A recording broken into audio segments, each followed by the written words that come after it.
Hi guys, welcome back to Toothism. I'm Dr. Ketki and today we are going to learn a very important group of muscles, the muscles of mastication. So let's get started.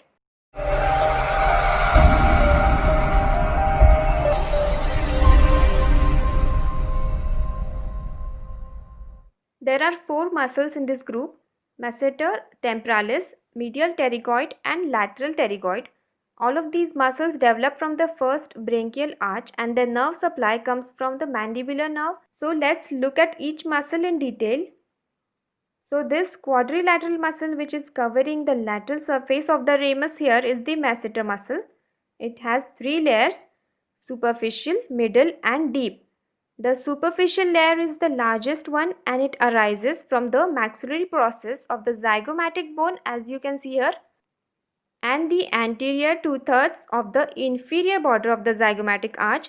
So you can see the fibers are passing downwards and backwards and insert into the angle of the mandible and the lower posterior half of the lateral surface of the ramus. The middle layer of this muscle arises from the medial aspect of the anterior two-thirds of the zygomatic arch and from the lower border of the posterior two-thirds of this arch. So obviously this is the middle layer, that's why it's behind the superficial layer and coming from the medial aspect of the zygomatic arch, and this middle layer inserts into the central part of the ramus. Now if you try to remember this stuff by mugging it up, you're not gonna remember it for sure. So let's try to think where the deep layer will be arising from. Obviously it's going to be under these two layers that we just saw. So the deep layer arises from the deep surface of the zygomatic arch and inserts into the upper part of the mandibular ramus and into its coronoid process.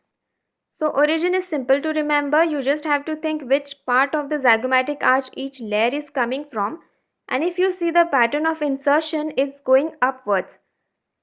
Means superficial layer into the angle of the mandible, then the middle layer into the central part of the mandibular ramus, and the deep layer into the upper part of the ramus and the coronoid process. So now it's much easier to remember it like this, right? The action of this muscle is that it elevates the mandible to close the mouth to bite. As I have said in the previous video, to remember the action of a muscle, remember that the insertion is pulled towards the origin. Now by the firm attachment of the masseter to the ramus, a potential space is formed. It's called submasseteric space or also known as masticator space. So it's not an actual space but a potential one. Sometimes infection from the third molar can track backwards lateral to the ramus and pus localizes deep to the attachment of this muscle. So this is called as submasseteric space infection, and it doesn't produce much of a visible swelling but it causes muscle spasm and severe limitation of jaw opening, that is called as trismus. Moving on to this temporalis muscle, this is a fan shaped muscle that fills the temporal fossa. This muscle arises from the whole of the temporal fossa and from the deep surface of the temporal fascia. Now you can see that there is a gap between the side of the skull and the zygomatic arch.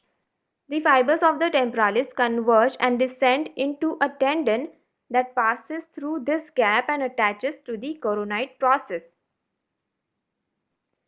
So the insertion of this muscle is the margins of the coronoid process, or to be precise, the medial surface, apex, anterior and posterior borders of the coronoid process, and the anterior border of the mandibular ramus up to the third molar.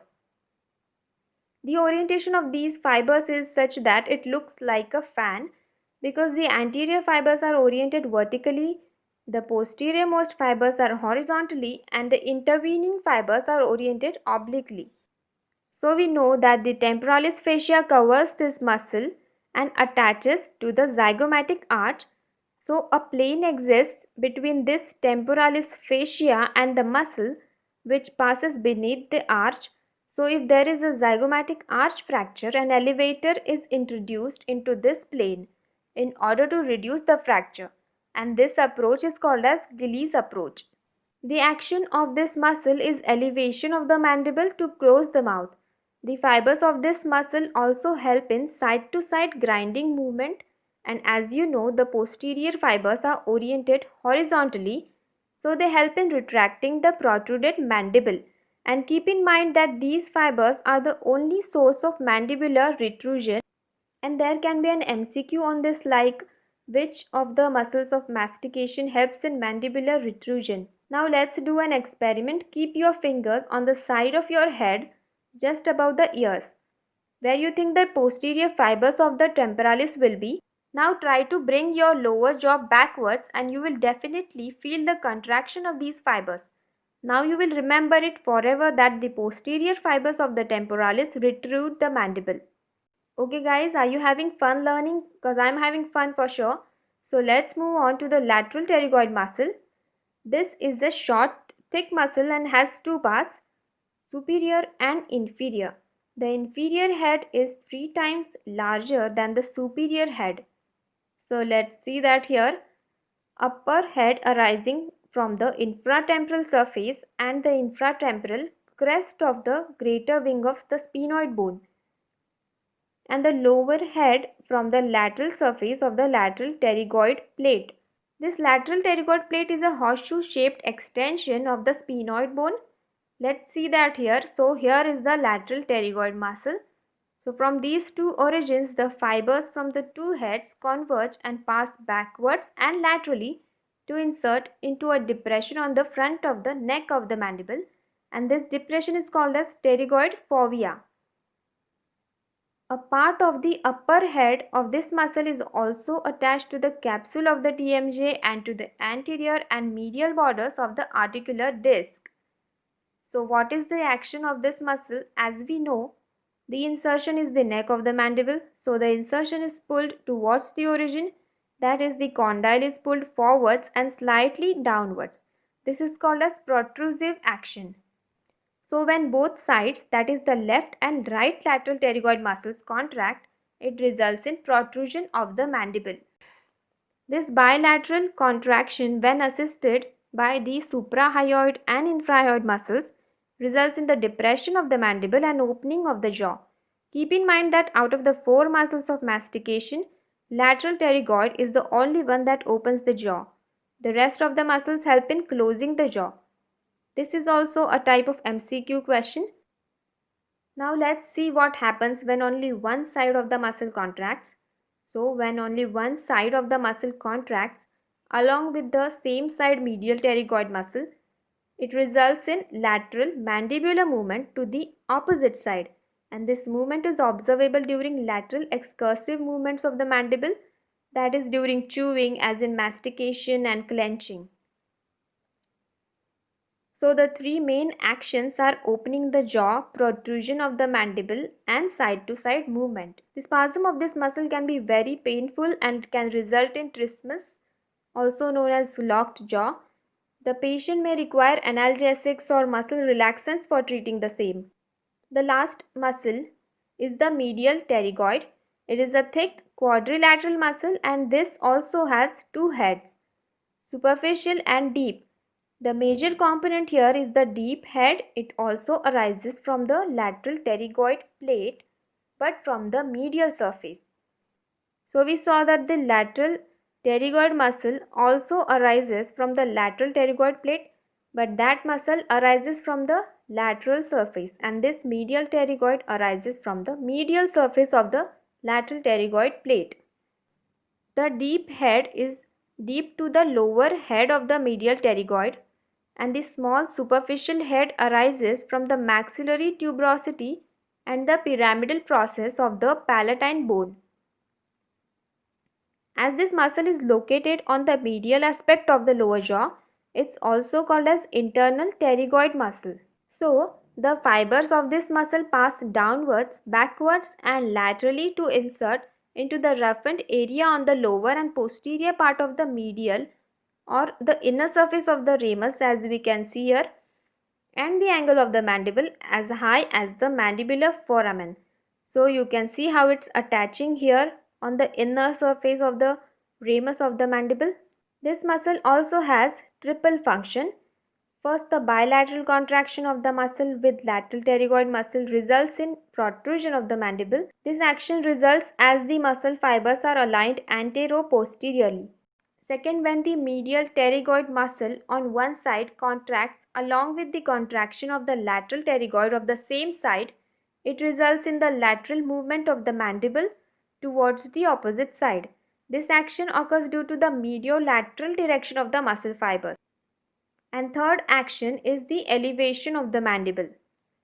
This medial pterygoid muscle along with the masseter forms a pterygomasseteric sling that suspends the mandible. We will see why this sling is important. So, we carry out orthognathic surgery to treat mandibular prognathism. Orthognathic surgery means surgery of the jaws in which two segments of the mandible are created by a cut. So, the mandible is separated into distal and proximal segments, and this sling greatly affects the stability of the two segments, and also the healing process is affected by the force applied by the sling. Next thing in the clinical significance is that during an inferior alveolar block, if the needle placement is too medial, there are chances that it will pierce the medial pterygoid muscle and result in post-operative trismus. Another thing is, utmost care is necessary during the surgical removal of the third molar in the mandibular arch, as the tooth can get easily displaced into the space that is present between ramus of the mandible and medial pterygoid muscle. Now let's quickly go over the clinical significance of the muscles of mastication as a whole. The masticatory muscle disorders include myofascial pain and dysfunction, also known as MPDS, myositis, and neoplasms. I will not go into too much detail as we will learn it in separate videos. The MPDS has several causes like nocturnal bruxism, that is grinding of teeth at night, habitual clenching of the mouth, and trauma. Because of the imbalance of forces within the muscles of mastication, temporomandibular joint dysfunction can also result. Muscle spasm of the muscles of mastication resulting in trismus can be a symptom of a tumor or an infection. An infection like tetanus may be present with lockjaw or trismus. Other infections or inflammation of the muscles may present as myositis or pain during the movement of the jaw. Tumors can also develop in the masticator space, but it is rare, and these tumors may have an extension into the adjacent regions. So guys, this topic is really important for us. So study this thoroughly, and we will be learning more topics in anatomy like this. If you want me to make a video on a specific topic, please tell me that in the comment box below. And to get notifications, subscribe to my channel, and I'll see you in the next video. Until then, keep studying and keep learning.